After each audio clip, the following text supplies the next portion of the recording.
জুমআর নামাজের গুরুত্ব এবং এই দিনের ফজিলত সমূহ। আল্লাহ তাবারক ওয়া তাআলা আমাদের আজকের এই গুরুত্বপূর্ণ আলোচ্য বিষয় কোরআন এবং হাদিসের মাধ্যমে অন্তরের অন্তঃস্থল থেকে আমরা যেন শ্রবণ করতে পারি আমলের নিয়তে আল্লাহ রাব্বুল আলামিন আমাদের সকলকে সেই তৌফিক দান করুন, আমিন। মুহতারাম হাজিরিন, আজকের এই দিনকে বলা হয় আরবি একটি শব্দ, সেটি হচ্ছে জুমআহ। জুমআহ মানে জমা, একত্রিত। এই দিনকে জুমআ নামকরণ করার কয়েকটি দলিল রয়েছে, যা হাদিসের মাধ্যমে আমরা জানতে পারি। قال النبي صلى الله عليه وسلم وفيه خلق آدم وفيه أدخل الجنة وفيه أخرج منها وفيه تقوم الساعة। অর্থাৎ আল্লাহ রাসূল সাল্লাল্লাহু আলাইহি ওয়াসাল্লাম তিনি বলেন, জুমার দিনে আদি পিতা হযরত আদম আলাইহিস সালাতু ওয়াস সালামকে যে বিভিন্ন মাটি দ্বারা সৃষ্টি করা হয়েছে, এই মাটিগুলোকে একত্রিত করে তাকে সৃষ্টি করা হয়। এই জন্য এই দিনকে জুমআ বলা হয়।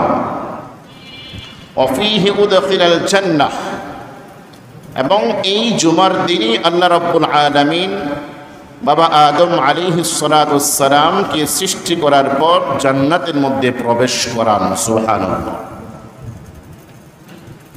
আবার আল্লাহ রাব্বুল আলামিন ওয়াফিহি উখরিজা মিনহা, অর্থাৎ এই দিনেই আল্লাহ রাব্বুল আলামিন জান্নাত থেকে বাবা আদমকে বের করে দুনিয়ার মধ্যে পাঠান। ওয়াফিহি তাকুমুস সাআহ, এবং এই জুমার দিনে আল্লাহ রাব্বুল আলামিন আসমান এবং জমিন সব কিছু চুরমার করে কিয়ামতকে সংগঠিত করে দিবেন। এই হচ্ছে কয়েকটি বিষয় যা হাদিস থেকে স্পষ্টভাবে প্রমাণিত। মুহতারাম হাজিরিন, সপ্তাহের শ্রেষ্ঠ দিন জুমআর দিন। সপ্তাহের শ্রেষ্ঠ দিন কি? সকলে বলেন কি? সপ্তাহে কয় দিন? 7 দিন। কয় দিন? 7 দিন। এই 7 দিনের মধ্যে সবচেয়ে শ্রেষ্ঠ দিন হচ্ছে কোন দিন?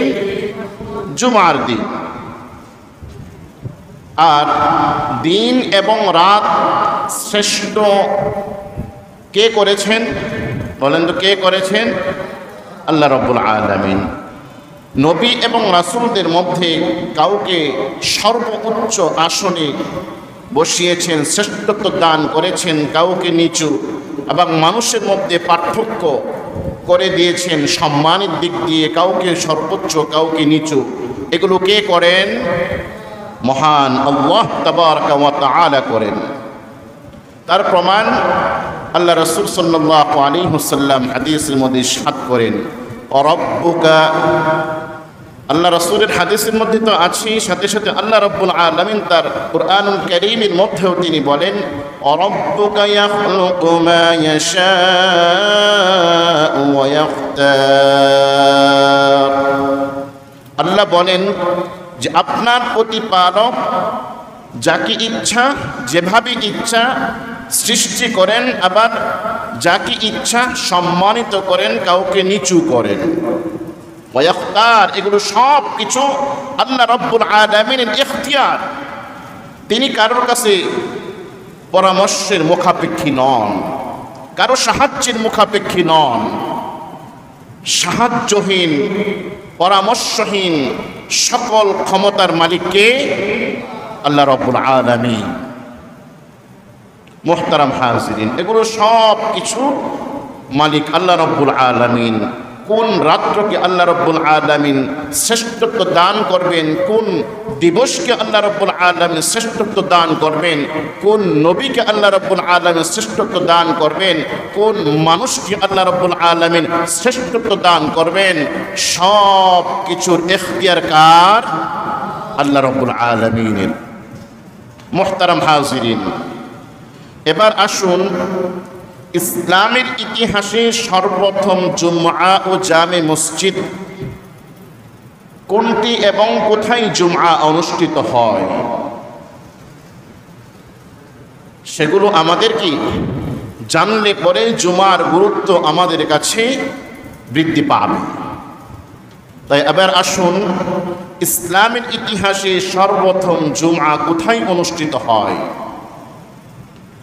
মহান আল্লাহ তাবারাকা ওয়া তাআলার প্রিয় হাবিব বিশ্ব নবী জনাবে মুহাম্মদুর রাসূলুল্লাহ সাল্লাল্লাহু আলাইহি ওয়াসাল্লাম যখন মাতৃভূমি মক্কাতুল মুকাররমা ছেড়ে হিজরত করে তিনি মদিনায় প্রবেশ করবেন, সর্বপ্রথম তিনি কুবা নামক স্থানে 14 দিন অবস্থান করেন।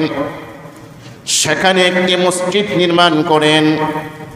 14 দিন পর আল্লাহ রাসূল সাল্লাল্লাহু আলাইহি ওয়াসাল্লাম কুবা থেকে মদিনাতুল মুনাওয়ারা মদিনাতুল মুনাওয়ারার দিকে যাত্রা শুরু করেন। কুবা মসজিদ থেকে আধা কিলোমিটার দূরে সালিম গোত্রের কাছে যখন তিনি অবস্থান করেন, তখন জোহরের নামাজের সময় হয়ে যায়। বিশ্বনবী জনাবি মুহাম্মদুর রাসূলুল্লাহ সাল্লাল্লাহু আলাইহি ওয়াসাল্লাম সেই সালিম গোত্রের নিকট জোহরের নামাজ আদায় করার জন্য সকলকে একত্রিত করেন, কিন্তু তিনি জোহরের নামাজ আদায় না করে আল্লাহ রাসূল সাল্লাল্লাহু আলাইহি ওয়াসাল্লাম জুমার নামাজ আদায় করলেন। সুবহানাল্লাহ। পরবর্তীতে ওই গোত্রের মানুষ আল্লাহ রাসূল সাল্লাল্লাহু আলাইহি ওয়াসাল্লাম যেই স্থানে মানুষদেরকে নিয়ে একত্রিত হয়ে জুমার নামাজ আদায় করলেন, ওই স্থানে মসজিদুল জুমআ নামক একটি মসজিদ প্রতিষ্ঠিত হয়। আর সে মসজিদ এখন পর্যন্ত আছে এবং কিয়ামত পর্যন্ত থাকবে ইনশাআল্লাহ। মুহতারাম হাজিরিন, আল্লাহ রাসূল সাল্লাল্লাহু আলাইহি ওয়াসাল্লাম যখন সেখানে জুমার নামাজ আদায় করলেন, নামাজের পূর্বে তিনি কি খুতবা দেননি, নামাজের পরে তিনি দুটি খুতবা দান করলেন। সেই খুতবার মধ্যে মহান আল্লাহ সুবহানাহু ওয়া তাআলার প্রশংসা তিনি গাইলেন। আসমান এবং জমিনের সৃষ্টি আল্লাহ রাব্বুল আলামিনের বরত্ব নিয়ে তিনি আলোচনা করলেন এবং তিনি দুনিয়া এবং আখিরাতের বিষয়সমূহ মানুষদেরকে জানালেন, সতর্ক করলেন। তাওহীদ, একত্ববাদ, আল্লাহ রাব্বুল আলামিনের বরত্বকে তার ভাষণের মধ্যে প্রধান আলোচ্য বিষয় হিসাবে বিবেচিত হয়। কিন্তু তিনি মক্কাতুল মুকাররমা মাতৃভূমি ছেড়ে তিনি হিজরত করে মদিনায় প্রবেশ করবেন। তার এই দীর্ঘ জুমআর ভাষণে মাতৃভূমি থেকে তিনি যে নির্যাতিত হয়ে তিনি বাধ্য হয়ে মক্কাতুল মুকাররমা ছেড়ে তিনি মদিনায় চলে আসলেন, তাদের বিরুদ্ধে একটি মাত্র কোনো একটি অভিযোগ তিনি দায়ের করলেন না। সুবহানাল্লাহ বলেন।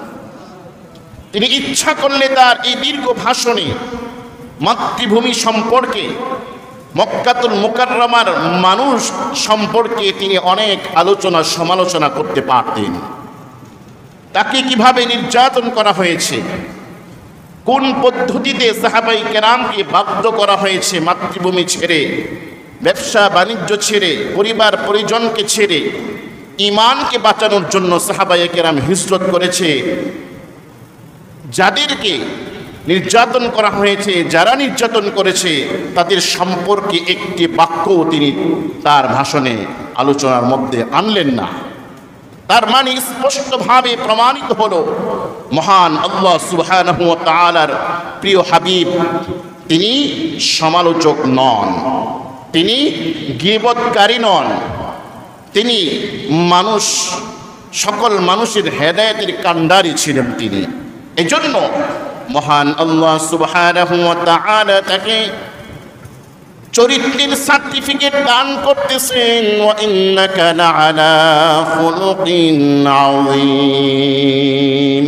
নবী হে, আপনি সর্বোচ্চ পুত পবিত্র চরিত্রের উপর আপনি প্রতিষ্ঠিত। আপনার চরিত্রের উপর সামান্য থেকে সামান্য কালিমা কেউ লেপন করতে পারবে না, কেউ নির্ধারণ করতে পারবে না।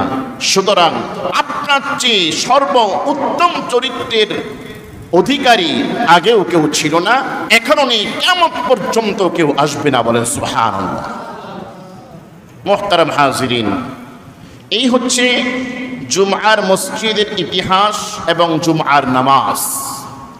এবার আসুন, আল্লাহ রাসূল সাল্লাল্লাহু আলাইহি ওয়াসাল্লাম যে জুমআর নামাজের পরে খুতবা দিতেন, এখন কেন আগে, এটার ইতিহাস আমরা জেনে নেই।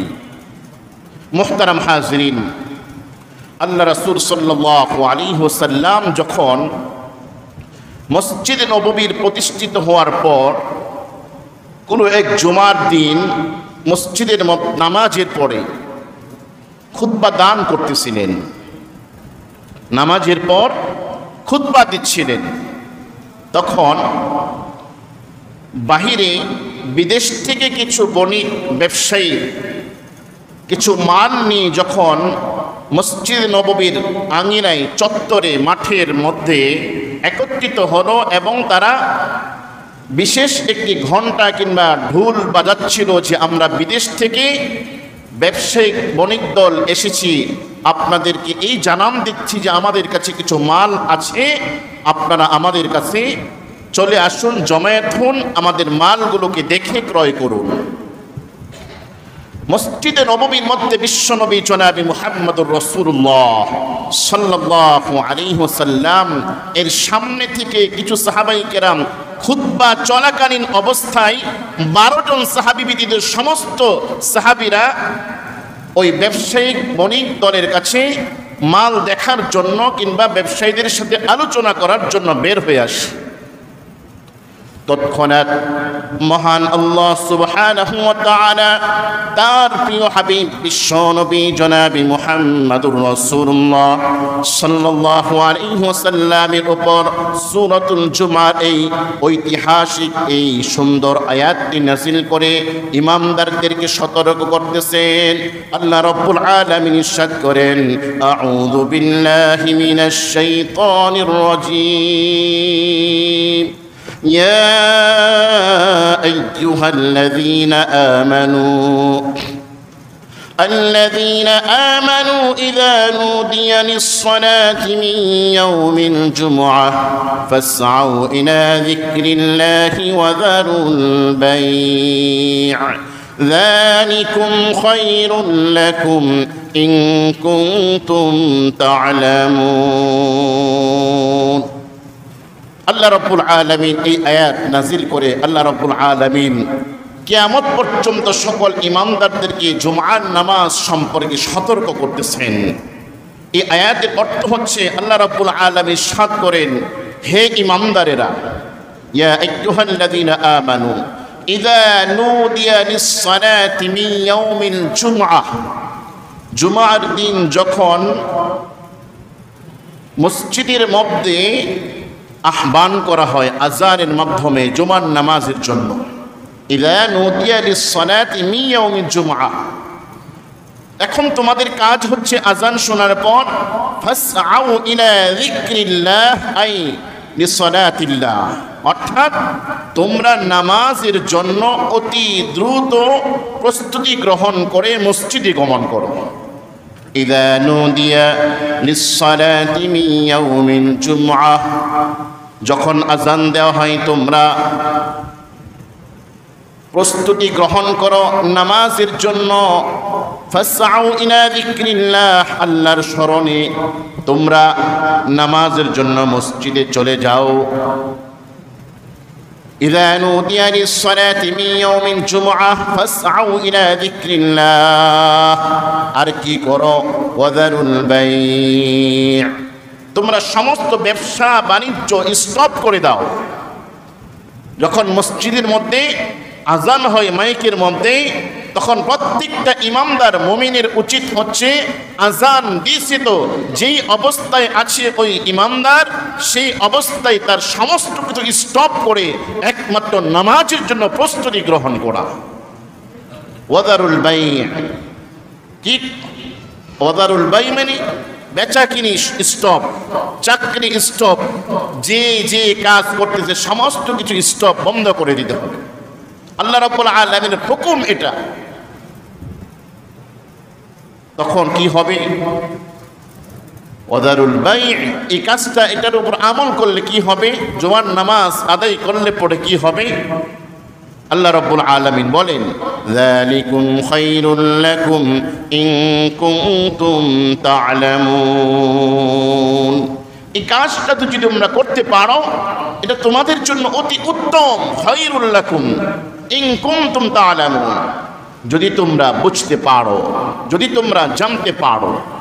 মুহতারাম হাজিরিন, তাহলে এই আয়াতে কারিমার মাধ্যমে আমরা স্পষ্টভাবে প্রমাণ পেলাম যে আল্লাহ রাব্বুল আলামিন আমাদেরকে উদ্দেশ্য করে এই আয়াত নাজিল করেছেন এবং জুমআর নামাজের গুরুত্ব বোঝানোর জন্য আজান মাইকের আওয়াজ যখন আমাদের কাছে পৌঁছে, আজানের আওয়াজগুলো আমাদের কানে পৌঁছে, তখন সমস্ত কিছু স্টপ করে আমাদেরকে মসজিদে চলে আসতে হবে।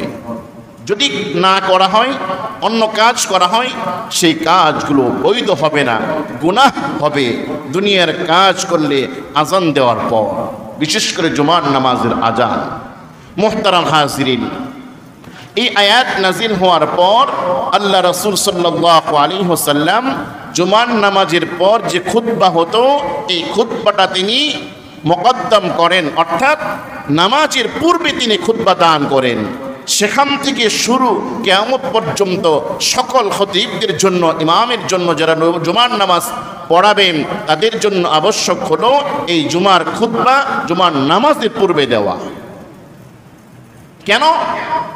জুমার নামাজ মূলত আমরা পড়ি 2 রাকাত, আসলে কিন্তু খুতবা যে দুটি, এটি কিন্তু 2 রাকাত, আরও 2 রাকাতের স্থলাভিষিক্ত। এজন্য খুতবা প্রত্যেকটা ইমামদারের শোনা উচিত এবং খুতবার সময় কোনো সাউন্ড, কোনো আওয়াজ, ইশারা ইঙ্গিতে কথা বলাও নিষেধ। জন্য বিভিন্ন মসজিদে দেখবেন খুতবার সময় কথা বলা হারাম কিংবা কথা বলা নিষেধ। এজন্য খুতবাটা প্রত্যেকের জন্য শোনাটা আবশ্যক মনোযোগ দিয়ে, কারণ এটাও নামাজের বিশেষ অংশ। মুহতারাম হাজিরিন, এবার আসুন জুমার দিনের ফজিলত কি। আল্লাহ রাব্বুল আলামিনের প্রিয় হাবিব তার হাদিসের মধ্যে ইরশাদ করেন, ক্বালান নবী সাল্লাল্লাহু আলাইহি ওয়াসাল্লাম মান ইগতাসালা ইয়াউমিল জুমআহ ওয়া লাবিসা ইলা আখিরিল হাদিস। এই হাদিসের মধ্যে বিশ্বনবী জনাবে মুহাম্মদুর রাসূলুল্লাহ সাল্লাল্লাহু আলাইহি ওয়াসাল্লাম বলেন, জুমার দিন কোনো ইমামদার যদি জুমার নামাজ আদায় করার জন্য সর্বপ্রথম সে উত্তমভাবে গোসল করলো, গোসল করার পর সে উত্তম পোশাকটা পরিধান করলো, তার শব্দ অনুযায়ী আতর, খুশবু ইত্যাদি তার শরীরের মধ্যে, কাপড়ের মধ্যে মাখলো, অতঃপর সে গাম্ভীর্য বজায় রেখে মসজিদে আসলো। মসজিদে আসার পর কোনো মানুষকে অতিক্রম না করে যেখানে জায়গা পায় সেখানে সে বসে যায় এবং সুন্নাহ এবং নফল নামাজ সে তার শব্দ অনুযায়ী পড়ল, খুতবা শুনল মনোযোগ সহকারে এবং নামাজ আদায় করল। আল্লাহ রাব্বুল আলামিন ওই ব্যক্তির নেকির অ্যাকাউন্টে এই জুমা এবং তার পিছনের জুমার মধ্যে যা সে গুনাহ করেছে কবিরা গুনাহ ব্যতীত আল্লাহ রাব্বুল আলামিন তার জীবনের সমস্ত গুনাহ, ওই এক সপ্তাহের গুনাহগুলা আল্লাহ মাফ করে দিবেন। সুবহানাল্লাহ। সুবহানাল্লাহ, আসতে কোন। এই যে ফজিলতপূর্ণ হাদিস, এই যে নেকি, পিছনের এক সপ্তাহের গুনাহ আল্লাহ রাব্বুল আলামিন ক্ষমা করে দিবেন, এটা কি চারটিখানি কথা? শুধুমাত্র জুমার নামাজ আদায় করলে পরে কবিরা গুনাহ ব্যতীত। তো অনেকে আবার চিন্তা করে এক সপ্তাহ তো নামাজ আদায় করি নাই, এটাও মাফ? নামাজ এটা কেউ যদি কাজা করে না পড়ে, এটা তো কবিরা গুনাহ। নামাজ কাজা করতে হবে, ছুটে গেলে সেটা আদায় করতেই হবে। কবিরা গুনাহ ব্যতীত সমস্ত গুনাহ আল্লাহ মাফ করে দিবেন, আর কবিরা গুনাহ তওবা ব্যতীত মাফ হয় না। তওবা করতে হবে, নামাজ ছুটে গেলে, যাকাত ছুটে গেলে এগুলো আদায় করতে হবে। মানুষের হক নষ্ট করে থাকলে সেটা আদায় করতে হবে।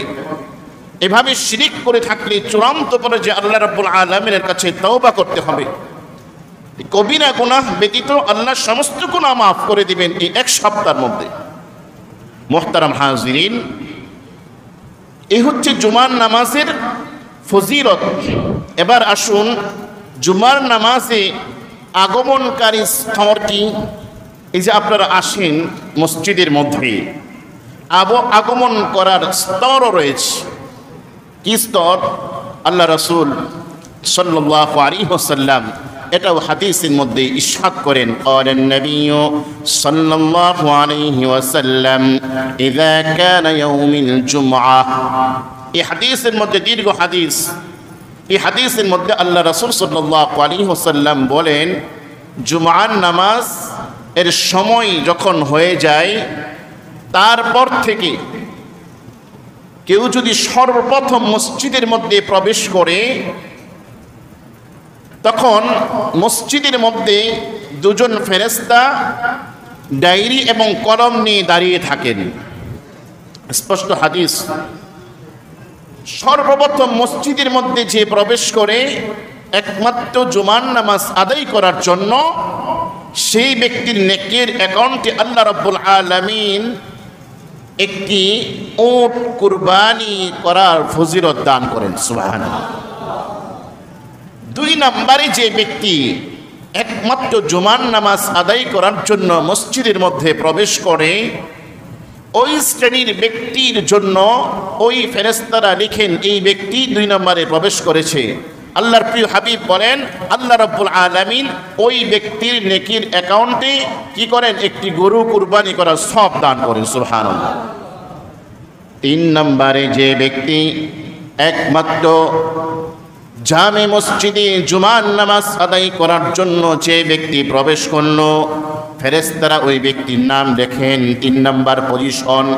আল্লাহর প্রিয় হাবিব বলেন, আল্লাহ রাব্বুল আলামিন ওই ব্যক্তির নেকির অ্যাকাউন্টে একটি ছাগল, ভেড়া, দুম্বা ইত্যাদি কুরবানি করার ফজিলত দান করেন। সুবহানাল্লাহ। চতুর্থ শ্রেণীর ব্যক্তি ওই ব্যক্তি যে ব্যক্তি জুমার নামাজ আদায় করার জন্য জামে মসজিদে প্রবেশ করলো, আল্লাহর প্রিয় হাবিব বলেন ওই ফেরেশতারা চতুর্থ ব্যক্তির নাম লেখেন, আর আল্লাহ রাব্বুল আলামিন ওই ব্যক্তির নেকির অ্যাকাউন্টে একটি মুরগি কুরবানি করার সওয়াব দান করেন। সুবহানাল্লাহ। তাহলে বলতে পারেন মুরগি তো কুরবানি করা যায় না, মুরগি কুরবানির ক্ষেত্রে জায়েজ নাই, কিন্তু অন্যান্য সময় আমরা আল্লাহর নামে মুরগিকেও বিসমিল্লাহ বলে কুরবানি করি গোশত খাওয়ার জন্য। এটাও একটা সওয়াব রয়েছে। কেউ যদি মুরগি দান করে, এটি একটা ফজিলত। কিন্তু আল্লাহ রাব্বুল আলামিন ওই চতুর্থ ব্যক্তির নেকির অ্যাকাউন্টে ওই মুরগির ফজিলত কুরবানির সওয়াব হিসাবে আল্লাহ রাব্বুল আলামিন সেই হিসাবে কবুল করে নেন। সুবহানাল্লাহ। পঞ্চম শ্রেণী, পঞ্চম ব্যক্তি ওই ব্যক্তি যে ব্যক্তি একমাত্র জুমার নামাজ আদায় করার জন্য মসজিদে প্রবেশ করলো, সেই ব্যক্তির নেকির অ্যাকাউন্টে আল্লাহ রাব্বুল আলামিন তাকেও বঞ্চিত করেন না। কি? মুরগির ডিমের ফজিলত, অর্থাৎ ডিম দান করলে আল্লাহ রাস্তায় যে ফজিলত, সেই নেকি আল্লাহ রাব্বুল আলামিন ওই ব্যক্তির নেকির অ্যাকাউন্টে দান করেন। সুবহানাল্লাহ। এভাবে ফেরেশতারা এই প্রধান গেটের মধ্যে দাঁড়িয়ে লিখতে থাকেন। যখন ইমাম খুতবার জন্য মসজিদের মধ্যে মেহরাবে দাঁড়িয়ে যান, তখন ওই ফেরেশতারা লেখাগুলো স্টপ করে দেন, স্টপ, আর লেখা যাবে না। পরবর্তীতে যারা আসে তাদের অবস্থাটা কি? তারা হচ্ছে কি ওই ডিমের ফজিলত তারা পায় না। নামাজ হয়ে যাবে, খুতবা শুনতেছে, সেটাও সওয়াব হবে, কিন্তু আলাদা যে স্পেশাল ফজিলত সেটা থেকে তারা বঞ্চিত হয়। তাহলে আমাদের কি করতে হবে? আমরা তো দুনিয়ার মধ্যে বেঁচে আছি নেকি অর্জন করার জন্য, আখিরাতে নেকির খুব প্রয়োজন হবে, কিন্তু আমাদের কাছে নেকি অর্জন করাটা খুব অসহ্য মনে হয়। আমাদের কাছে নগদ চাই, নগদ চাওয়া পাওয়াটা এটা আমাদের কাছে সবচেয়ে বেশি ভালো লাগে। এখন যদি সরকার একটি ঘোষণা দেয় যে অমুক স্থানে 1 ঘন্টার মধ্যে আপনারা উপস্থিত হতে হবে, যারা প্রবেশ করতে পারে তাদের জন্য 50,000 টাকা করে দিব, 1 ঘন্টা সময় বেঁধে দিচ্ছি। এখন সেই ব্যক্তি যেভাবে হোক সেখানে ময়দানে কিংবা নির্দিষ্ট জায়গায় প্রবেশ করার জন্য অবশ্যই তার জান প্রাণ দিয়ে চেষ্টা করবে, ঠিক কিনা বলেন? কারণ সে নগদ পাওয়ার জন্য দুনিয়ার মধ্যে খুব ব্যস্ত, নগদে বিশ্বাসী। কিন্তু আমরা ইমানদার মুসলমান, এই নগদ পাওয়ার চেয়ে আখিরাতে যে আল্লাহ রাব্বুল আলামিন এই হাদিস অনুযায়ী যে আমরা ফজিলতের কথা শুনলাম, নেকির কথা শুনলাম, আরো বেশি থেকে বেশি চেষ্টা করা আমাদের অবশ্যই কর্তব্য। কিন্তু এই আখিরাতের পাওয়া এটা নগদ পাওয়া না, এটা আমরা মনে করি, আমরা বাকি মনে করি যে আখিরাতে পাবো কি পাবো না, অথবা নেকি কি জিনিস সেটা আবার খায় না মাথায় দেয় ইত্যাদি অনেকে প্রশ্ন করে। নেকি ওজন হবে সেটা আমরা কি বিশ্বাস করতে চাই না। আজ থেকে 50 বছর পূর্বে বাতাস ওজন এটা মানুষ বিশ্বাস করতো না, ওয়েদার ওজন হয়, তাপমাত্রা ওজন হয়, এটা বিশ্বাস করতো 50 বছর আগে। মানুষ পাগল করতো যে বলতো। এখন 20 বছর আগে থেকে 30 বছর আগে থেকে ওজন মাপে। আজকের ওয়েদার কত 25, 27 হবে, 22 হতে পারে। আবার যখন রোদ্রের তাপমাত্রা বেড়ে যায় তখন দেখবেন তাপমাত্রা 38, 40, 42, আরব রাষ্ট্রের মধ্যে 50-র উপরে। এটা কিভাবে মাপে? আল্লাহ রাব্বুল আলামিন মানব জাতিকে তো জ্ঞান দিয়েছেন, মেধা দিয়েছেন, তারা রোদ্রের তাপমাত্রা, সূর্যের তাপমাত্রা মাপতে পারে। সাথে সাথে সূর্য যখন যে মেঘের কারণে আড়াল হয়ে যায়, পৃথিবীকে ঠান্ডা শীতল করে দেয়, সেই তাপমাত্রা বিজ্ঞানীর সামান্য জ্ঞান দ্বারা তারা কি মাপতে পারে। তাহলে মহান আল্লাহ সুবহানাহু ওয়া তাআলা, আমি আপনি দুনিয়ার মধ্যে নেকি করতেছি, বদি করতেছি, গুনাহ করতেছি, এগুলো কি আল্লাহর মাপার যোগ্যতা নাই? বলেন, জোরে বলেন, এগুলো কি আল্লাহ মাপতে পারবে না? আল্লাহ রাব্বুল আলামিন প্রত্যেকটা মানুষের জাররা থেকে জাররা পরিমাণ হিসাব নেবেন। কোথায় নেকি করেছে, কোথায় বদি করেছে, কোন মানুষটাকে কষ্ট দিয়েছে, কোথায় আমল করেছে, সব কিছু মহান আল্লাহ তাবারাকা ওয়া তাআলার কুদরতি সিসি ক্যামেরার ফুটেজের মধ্যে ভিডিও ধারণ হচ্ছে। সেই ভিডিওর মেমোরির পাওয়ার এতটুকু, 100 বছর আমি কি করেছি, 200 বছর কি করেছে মানুষটা, সব কিছু তার কুদরতি সিসি ক্যামেরার পাওয়ারের মধ্যে ধারণ করা হচ্ছে। কাল হাসরের ময়দানে সিসিটিভি ফুটেজগুলো মানুষদেরকে দেখাবে, এই তুমি অমুক জায়গায় এই কাজ করেছো, বলেন সুবহানাল্লাহ। মুহতারাম হাজিরিন, তাহলে নেকি আমাদেরকে অর্জন করতে হবে। নেকির অর্জন করা ব্যতীত কাল হাসরের ময়দানে পার পাওয়া যাবে না। নেকি অর্জন করা আমাদের জন্য আবশ্যক। মুহতারাম হাজিরিন, খুতবার গুরুত্ব কি? জুমার নামাজের খুতবা, খুতবার গুরুত্ব সেটা তো আমরা শুনলামই। নামাজের অংশ বিশেষ খুতবা। জোহরের নামাজ 4 রাকাত ছিল, জুমার নামাজ 2 রাকাত, বাকি 2 রাকাত গেল কই? এটা সহজ সরল উত্তর হচ্ছে এই 2 খুতবা 2 রাকাতের স্থলাভিষিক্ত। সুবহানাল্লাহ। এই জন্য খুতবার সময় অত্যন্ত মনোযোগ দিয়ে আরবি খুতবা শুনতে হবে। কোনো কথা বলা যাবে না, ইশারা ইঙ্গিত করা যাবে না, হাদিসের মধ্যে নিষেধ আছে। قال النبي صلى الله عليه وسلم رسول পাক صلى الله عليه وسلم বলেন إذا خرج الإمام لا صلاة ولا كلام যখন ইমাম সাহেব খুতবার জন্য মেহরাবে দাঁড়িয়ে যায় তখন কোনো নামাজ নাই, তখন কোনো কথাবার্তা নাই, নো সাউন্ড, নো নামাজ। একমাত্র তখন খুতবা শোনাটা ওই ব্যক্তির জন্য আবশ্যক হয়ে পড়ে। এজন্য খুতবা আগেই আমরা মসজিদে চলে আসব, আজানের পূর্বেই আসার চেষ্টা করব। আজানের পূর্বে আসলে পরে কি হবে, আজানের 10-15 মিনিট পরে আলোচনা, সব বাংলা আলোচনা আমরা শ্রবণ করে থাকি। এই যে এক সপ্তাহ আমরা কিভাবে চলবো এটার দিক নির্দেশনা দেওয়া হয়, এটা যদি আমরা না শুনি তাহলে ঈমান ড্যামেজ হয়ে যাবে। ঈমান কি হবে? ড্যামেজ হবে। দেখেন আলোচনা শুরু হয়েছে 40 মিনিট, 40 মিনিট ধরে আলোচনা আমি করতেছি কোরআন এবং হাদিসের মাধ্যমে। মোটামুটি নিচতলা ভরেছে, এখনো অনেক জায়গা ফাঁকা আছে। দোতলা যখন আমরা সুন্নত পরে শেষ করব, খুতবা শুরু করব দোতলা। যখন কেরাত শুরু করব, এক রাকাত যাই অবস্থা, 3 তলার 1, 2, 3 কথা হবে। এই যে 3 শ্রেণীর মানুষ, 3 শ্রেণীর মানুষদের 3 রকম নেকি অর্জিত হবে। যারা এই নিচতলায় খুতবার আগে আমরা প্রবেশ করেছি তাদের একরকম ফজিলত, আবার খুতবা চলাকালীন যারা প্রবেশ করেছে তাদের একরকম ফজিলত, আর যারা নামাজ দাঁড়িয়েছে তাদের একরকম ফজিলত। যারা প্রথম কাতার দখল করেছে নামাজের জন্য, দখল করা মানে নামাজের জন্য আগে এসেছে, তাদের একরকম ফজিলত। তৃতীয় কাতার, তৃতীয় কাতার, এভাবে ফজিলত কমতে কমতে 3 তলার শেষ কাতার পর্যন্ত এটার ফজিলত শেষ হয়। প্রথম কাতারের ফজিলত ওই তৃতীয় তলার শেষ কাতারের ফজিলত আকাশ পাতাল ব্যবধান। আল্লাহ রাসূল সাল্লাল্লাহু আলাইহি ওয়াসাল্লাম হাদিসের মধ্যে ইরশাদ করেন, নামাজের জন্য তোমরা প্রথম কাতারে কি করো? বসে যাও, দাঁড়িয়ে যাও, অপেক্ষা করো। এভাবে দ্বিতীয় কাতার। এত ফজিলত, এত ফজিলত যদি ইমামদার জানতো তাহলে প্রথম কাতারে নামাজ পড়ার জন্য তারা ঝগড়া লেগে যেত। সুবহানাল্লাহ বলেন। অপরিসীম ফজিলত। এজন্য প্রথম কাতারে আমি এসেছি, একজন মুরব্বী সম্মানিত লোক পিছনে দাঁড়িয়ে আছে। আমি যদি তাকে সম্মান করে প্রথম কাতারে দিয়ে আমার জায়গাটা আমি পিছনে দাঁড়াই, 2 রকম ফজিলত।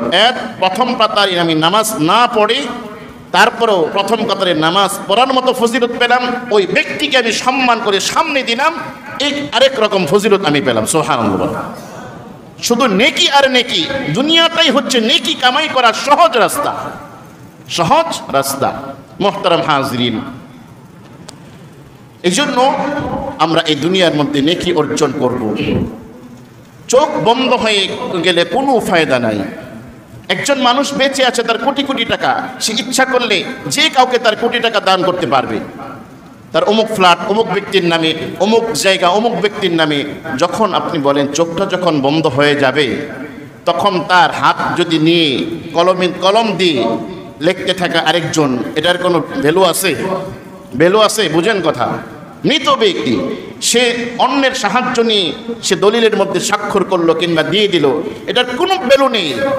ঠিক তেমনি ভাবে জীবদ্দশায় আমার এই জীবনটা অনেক নেকি অর্জন করার একটি বিশেষ বড় রাস্তা, কিন্তু আমরা নেকি অর্জন করতে পিছপা। আমরা নগদে বিশ্বাসী, বাকিতে বিশ্বাসী নয়, বরং একজন মুমিন বাকিতে বিশ্বাসী বেশি হতে হবে নগদ থেকে।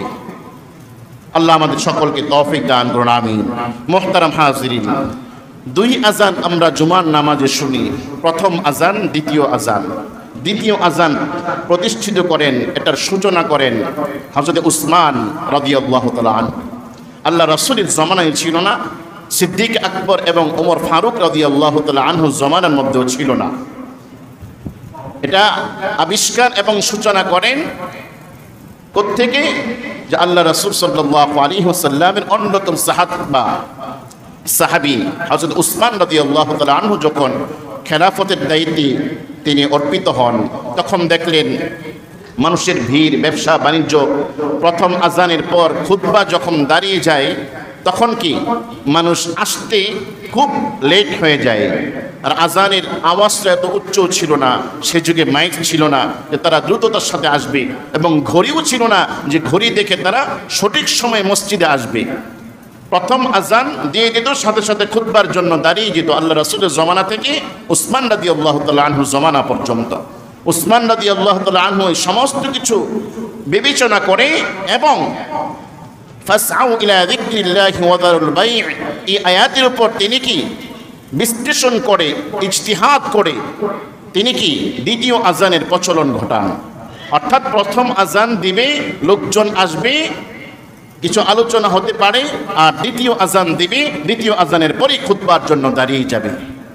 আল্লাহ রাসূল সাল্লাল্লাহু আলাইহি ওয়াসাল্লামের একটি হাদিস আছে, আলাইকুম বিসুন্নতি ওয়া সুন্নতি খুলাফায়ে রাশিদিনের মাহদিয়িন, অর্থাৎ আমার সুন্নাহ আর খুলাফায়ে রাশিদিনের সুন্নাহ, তাদের বিধান, তারা যদি আমার পরবর্তীতে কোনো একটা বিধান চালু করে আমার পূর্বের সম্মতি আমি দিয়ে গেলাম। এই হাদিসের উপর বিশ্লেষণ করে মুহাদ্দিসের কেরাম বলেন হযরত উসমান রাদিয়াল্লাহু তাআলা আনহুর এই প্রচলন, এই দ্বিতীয় আজানের পদ্ধতিটা প্রত্যেকটা মসজিদের মধ্যে মানাটা জরুরি এবং আবশ্যক। এই হচ্ছে দ্বিতীয় আজানের প্রচলন। মুহতারাম হাজিরিন, এবার আসুন জুমার দিনের আমল কি কি করতে হবে একজন ইমানদারের। জুমার দিনের আমল করতে হবে, এক নাম্বার, জুমার দিন সূরাতুল কাহাফ পড়তে হবে। যারা কোরআন তেলাওয়াত জানি তাদের উচিত কি সূরাতুল কাহাফ তেলাওয়াত করা। সূরাতুল কাহাফ তেলাওয়াত করলে একজন হাফেজের 8 থেকে 10 মিনিট সময় লাগে, সাধারণ একজন মানুষের 20 থেকে 25 মিনিট সময় লাগতে পারে। এই সূরাতুল কাহাফ যদি কেউ পড়ে তাহলে আল্লাহ রাসূল সাল্লাল্লাহু আলাইহি ওয়াসাল্লাম ওই ব্যক্তিকে সুসংবাদ দিচ্ছেন ফজিলতের। কি ফজিলত? আল্লাহ রাব্বুল আলামিন এই জুমা থেকে আগামী জুমা পর্যন্ত ওই ব্যক্তির পায়ের নিচ থেকে আসমান পর্যন্ত নূরে নূরান্বিত করে দেন। সুবহানাল্লাহ। আর কি করেন? এই জুমা থেকে আগামী জুমা পর্যন্ত কবিরা গুনাহ ব্যতীত অগ্রিম 1 সপ্তাহের গুনাহ আল্লাহ রাব্বুল আলামিন ওই ব্যক্তির গুনাহ মাফ করে দেন। সুবহানাল্লাহ। আর কি আরেকটা ফজিলত আছে, সূরাতুল কাহাফ কেউ যদি নিয়মিত তেলাওয়াত করে, কিয়ামতের পূর্বে যে দাজ্জাল এই পৃথিবীর মধ্যে বের হবে, ওই দাজ্জালের সমস্ত ফিতনা থেকে ওই ব্যক্তিকে মুক্ত রাখবেন, ঈমানের সাথে রাখবেন। সুবহানাল্লাহ। এজন্য যারা কোরআন তেলাওয়াত জানি সূরাতুল কাহাফটা অবশ্যই জুমার দিনে তেলাওয়াত করা, আল্লাহ তৌফিক দান করুন। 2 নাম্বার, একজন মানুষ ইমানদার জুমার দিনের অন্যতম কাজ হচ্ছে তার চুল, নখ এবং শরীরের অবাঞ্ছিত পশমগুলো কর্তন করা। নখ বড় হয়ে থাকলে অবশ্যই সেগুলো কর্তন করা। অনেক ব্যক্তির নখ দেখা যায় এই বড় নখ 1 মাসের মধ্যেও কাটে না, জঙ্গলির মতো দেখা যায়। কম লোক নখ কাটার সময় পায় না। দুনিয়া তাকে এমনভাবে গ্রাস করেছে, নখ কাটার সময় পায় না সে। এই হচ্ছে হালত। তাহলে নখ কাটা, সপ্তাহে 1 দিন অবশ্যই নখ কাটা। আর চুল কাটা, চুল মাসে 1 বার কাটা, সুন্নত মোতাবেক কাটা। আর শরীরের অবাঞ্ছিত পশম, বগলের নিচে পশম, নাভির নিচে পশম সপ্তাহে 1 দিন কাটা সবচেয়ে ভালো। নচেত 2 সপ্তাহ পর, নচেত 3 সপ্তাহ পর, এভাবে 4র্থ, 5ম, 6ষ্ঠ সপ্তাহের মধ্যে কেউ যেন না যায়। অন্তত পক্ষে শেষ কথা হচ্ছে 40 দিনের মধ্যে অবশ্যই তাকে অবশ্যই কর্তন করতেই হবে। 40 দিনের বেশি গেলে এটা কি হারামের অন্তর্ভুক্ত হয়ে যাবে। এজন্য খুব সতর্ক থাকা। বগলের নিচের পশম আর নাভির নিচের পশম, এটা লজ্জাটা খুব কাছাকাছি। অনেকে বগলের নিচে পশম সেলুনে যেয়ে কাটে, এটা অনুচিত। এটা আর নাভির নিচের পশমটা, হুকুমটা লজ্জার দিক দিকে খুব কাছাকাছি। এজন্য এগুলো নিজে নিজেই কাটা। মুহতারাম হাজিরিন, 3 নাম্বার হচ্ছে জুমার নামাজের পূর্বে ভালো করে গোসল করা, উত্তম পোশাক পরিধান করা, আতর খুশবু লাগিয়ে অত্যন্ত গাম্ভীর্য বজায় রেখে মসজিদের মধ্যে আসা। মসজিদের মধ্যে কি আসা এবং উত্তম আচরণের মাধ্যমে মসজিদের মধ্যে অবস্থান করে নামাজ খুতবা শেষ করে সুন্দরভাবে মসজিদ থেকে বের হওয়া। আর কি চতুর্থ নাম্বার হচ্ছে জুমার নামাজের দিন বাদ আসর একটি দোয়া আছে, যেটা বুখারী শরীফের হাদিসের মধ্যে প্রমাণিত, যে আল্লাহ রাসূল সাল্লাল্লাহু আলাইহি ওয়াসাল্লামের উপর কমপক্ষে 80 বার দুরূদ পড়া। বাদ আসর, আসরের নামাজ সালাম ফিরানোর পর সাথে সাথে এই দুরূদটা কি 5-7 মিনিট লাগে পড়া 80 বার। اللهم صل على محمد النبي الأمي وعلى آله وسلم تسليما। এই দুরূদটা পড়া 80 বার পড়লে পরে কি হবে, আল্লাহ রাব্বুল আলামিন তার প্রিয় হাবিবের উপর এই দুরূদ পড়লে 80 বছরের গুনাহ আল্লাহ মাফ করেন এবং 80 বছরের নেকি আল্লাহ রাব্বুল আলামিন ওই ব্যক্তির নেকির অ্যাকাউন্টে যুক্ত করে দেন। সুবহানাল্লাহ। ছোট্ট দুরূদ একজন মানুষের দুনিয়ার মধ্যে সম্মান, ইজ্জত এবং সর্বদিক দিয়ে সে ভালো থাকার জন্য দুটি কাজ করা। এক, বেশি বেশি ইস্তিগফার করা। বেশি বেশি কি? গুনাহ মাফের জন্য ইস্তিগফার করা, প্রত্যেক দিন ইস্তিগফার করা, হাদিসের কথা। তওবা করা। আর ইস্তিগফার এবং তওবার মধ্যে পার্থক্য হচ্ছে, ইস্তিগফার অতীত গুনার জন্য কি নত জানু আল্লাহর কাছে, আর তওবা আগামী জীবনটা আমি গুনাহ মুক্ত চাই, আল্লাহর কাছে তৌফিক চাওয়া। ইস্তিগফার এবং তওবার মধ্যে পার্থক্য খুব কাছাকাছি, একই। আর আল্লাহ রাব্বুল আলামিনের প্রিয় হাবিব মুহাম্মদ সাল্লাল্লাহু আলাইহি ওয়াসাল্লামের উপর দুরূদ পাঠ করা বেশি বেশি সফলতার জন্য। একবার মুহাম্মদ সাল্লাল্লাহু আলাইহি ওয়াসাল্লামের উপর দুরূদ পড়লে আল্লাহ রাব্বুল আলামিন ওই ব্যক্তির উপর 10টি রহমত দান করেন। সুবহানাল্লাহ। রহমত বর্ষিত করেন আল্লাহ রাব্বুল আলামিন। এজন্য আমাদের দুনিয়ার মধ্যে সফলতা, ইজ্জত এবং সর্বদিক দিয়ে ভালো থাকার জন্য এই দুটি আমল, ফরজ আমলের সাথে সাথে নফল আমলের মধ্যে এই দুটি আমল, এক ইস্তিগফারের আমল বেশি বেশি করা, সময় পেলেই ইস্তিগফার করা। আস্তাগফিরুল্লাহ আস্তাগফিরুল্লাহ আস্তাগফিরুল্লাহ। সকলেই তো পারি না, সময় পেলেই এটা, অবসর সময় পেলে এটা। ব্যবসা করতেছি, কাস্টমার আসছে, দোকানের আলোচনা করি, ব্যবসায়িক আলোচনা করি। যখন কাস্টমার নাই, আস্তাগফিরুল্লাহ, খোদার কসম ব্যবসার মধ্যে বরকত আসবে। কাস্টমার আল্লাহ রাব্বুল আলামিন ফেরেশতাদেরকে মানুষ বেশ ধারণ করে দোকানের মধ্যে পাঠিয়ে দিবে। সুবহানাল্লাহ বলে। আর কি? আল্লাহ রাসূল সাল্লাল্লাহু আলাইহি ওয়াসাল্লামের উপর দুরূদ পড়া। এজন্য এই দুটি কাজ লাজিম করে নেওয়া, আবশ্যক করে নেওয়া।